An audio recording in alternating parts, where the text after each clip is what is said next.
If you're considering buying and owner-occupying your first rental property, I'm sure you have a lot of questions. Questions like, what areas should I invest in?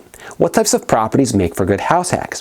What steps do I need to take in order to get started? And what professional relationships do I need to cultivate in order to help me along the way? In this interview video that I recorded for the Serenity Real Estate YouTube channel, I answered all these questions and more. But hey, if we're just meeting, my name is Vitalis Background. I'm an active real estate investor with just under 90 rental units in my real estate portfolio. I'm also part owner of a real estate brokerage in upstate New York called Serenity Real Estate Team, and I'm a licensed New York State attorney. On this channel, I discuss relevant legal concepts as well as best strategies and tips for real estate investing and personal finance. If you're new to the channel, consider subscribing and hitting the notification bell so that YouTube notifies you of all my future content. If you enjoyed the content in this video, hit the like button and comment down below. So with that introduction out of the way, let's get into the house hacking Q&A.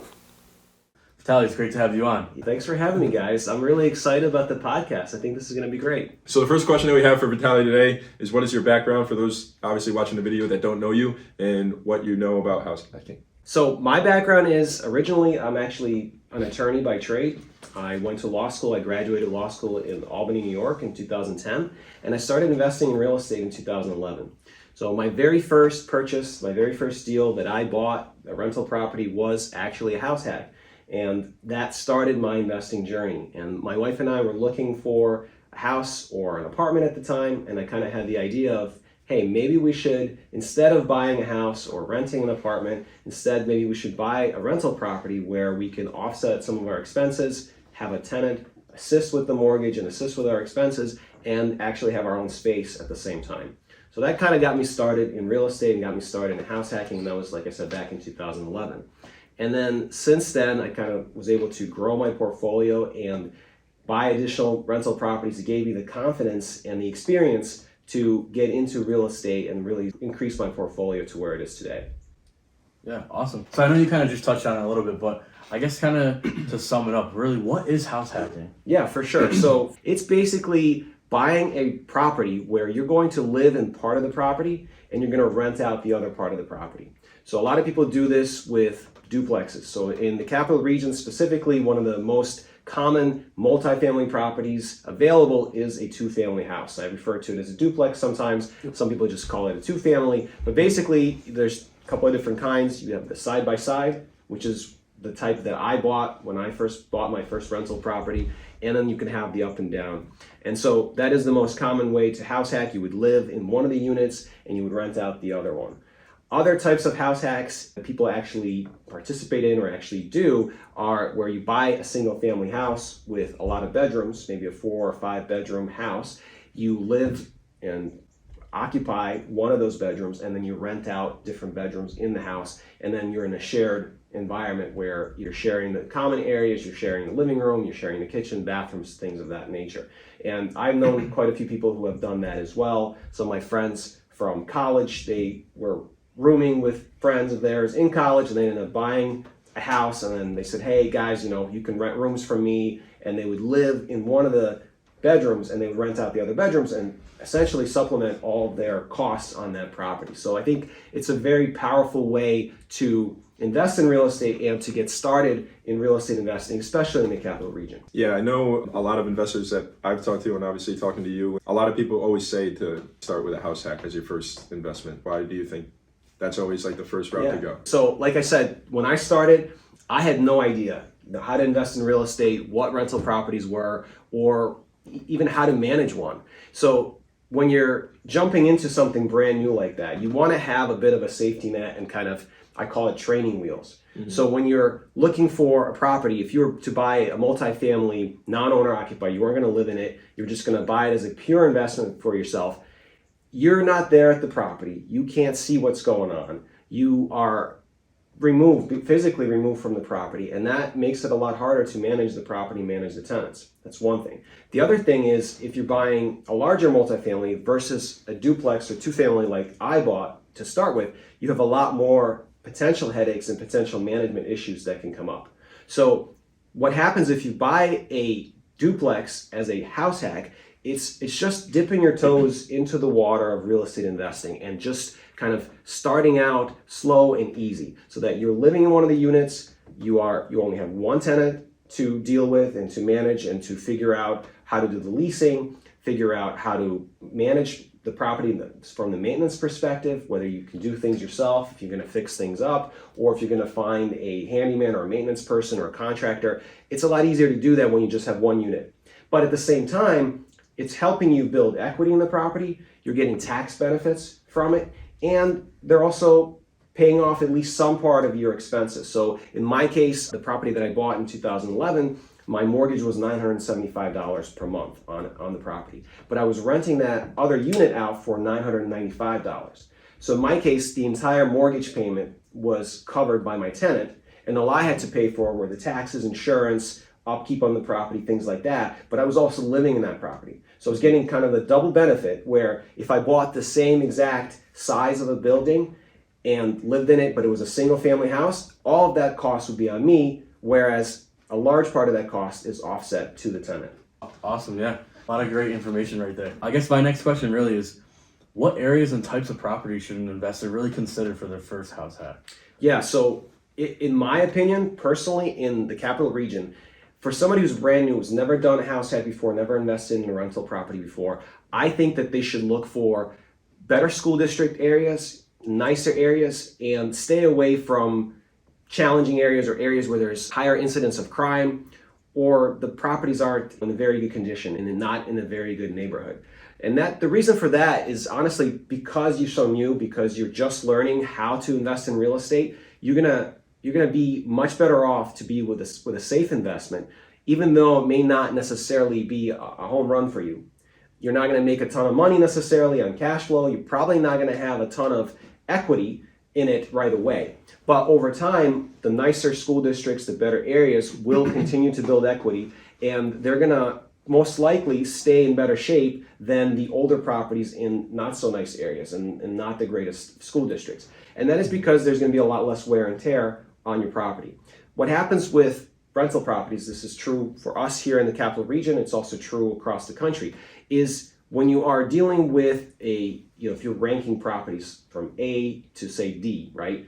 A, B, C, D. If you're buying closer to the top, meaning that the property's in a better condition and a better area, you're not gonna be getting tenants that are gonna be more destructive at the property. You're gonna be getting more higher end tenants essentially who will be taking care of the properties if it was their own. It's not always true. It's not obviously something that's 100% of the time, but you're going to have a much better chance of having better tenants that you're going to have easier time managing. They're going to be easier in the property, and you're going to be able to build that equity much quicker. Again, you're not going to make a lot of cash flow, but you're going to learn a lot while you're renting to those types of tenants.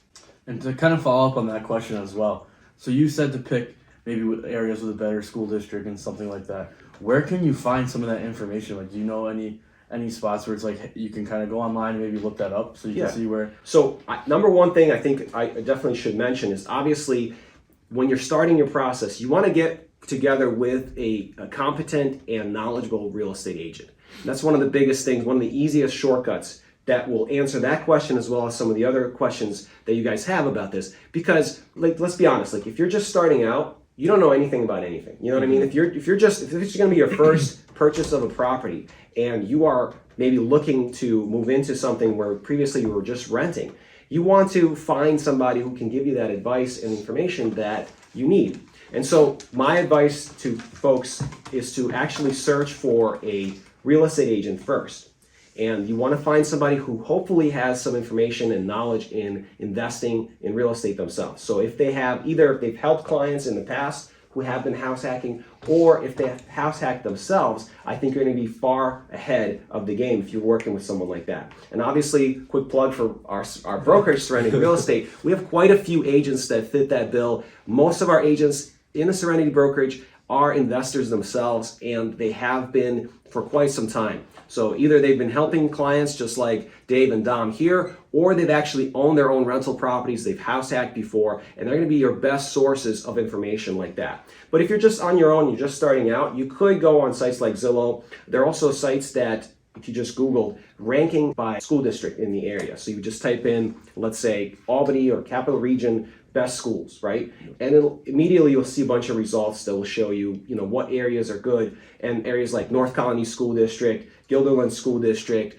Shen School District, Niskayuna, like those are going to be your best bets in the area. Kind of another question that I wanted to ask you is just, I mean, I'm guessing a lot of people watching this video are new to investing. If you were like a new investor, like what steps would you take to get started in real estate? Yeah, absolutely. Yes. Yeah, like I said, so when you're starting and looking into house hacking specifically, the first thing I think, and a lot of people overlook this, they don't even think about this, but you want to make sure if you have a significant other, if you have a spouse, someone that you're going to be asking to make this life change with you, you want to have that conversation with them first. You want to make sure that they're on board with your idea and your goal to hopefully reach financial independence somewhere down the line, and that starts with a house hack. So you want to make sure that that person is not blindsided. You're not just showing up to them and saying, hey honey, we're just going to be buying a duplex over here in Arbor Hill, let's go, you know what I mean? So you want to have that conversation with them, and you want to approach it from both an emotional standpoint and an analytical standpoint. Like a lot of us, we're investors, we care about numbers, we're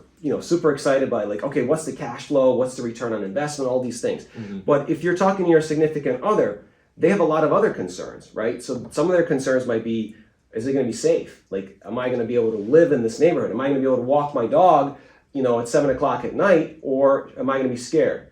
Because maybe you're living in an apartment right now in a large complex and it's in one of those good school districts, good areas, but you're renting, it's nice and comfortable. Maybe you have, a pool, you have other facilities there, which she's going to be losing, right? So if you're having that conversation, you need to approach it from the standpoint of your significant other's concerns and really consider what she or he might be thinking about as you're presenting this idea to them and explaining to them why it makes sense and how it will still be okay. You might have to compromise a little bit, and that's why I say the easiest way to do this is to find a good property in a good school district. So something that's 1980 built or newer, and maybe one of those better school districts, if possible. Now, obviously, market is really hot right now, so it makes it a challenge, but your goal should be to get a property that is as close to that ideal as you can.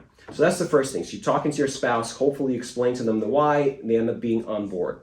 The next thing you want to do is, coming back to what I said earlier, is find an agent who knows the market, who knows in real estate investing, who can help you find that property and be your guide and essentially work for free for you until and unless they find your property. And that's one of the great things about finding and using a real estate agent on the buyer side is that they don't get paid unless and until they find your property that you end up closing on. So all that time, until you find that property, until they find one for you, they're working for you on your behalf and looking out for you. And of course, at Serenity, our agents are very focused on customer service and serving our clients. And also the added benefit here is not only do our agents know how to invest in real estate, but we also have access to deals that other agents in the area don't necessarily have the access to. We have properties that are on off-market lists, and maybe they're pocket listings, or maybe owners don't necessarily want to put it on the broader market, but because of our contacts and our connections that we've built over the years, we're able to find those deals and present them to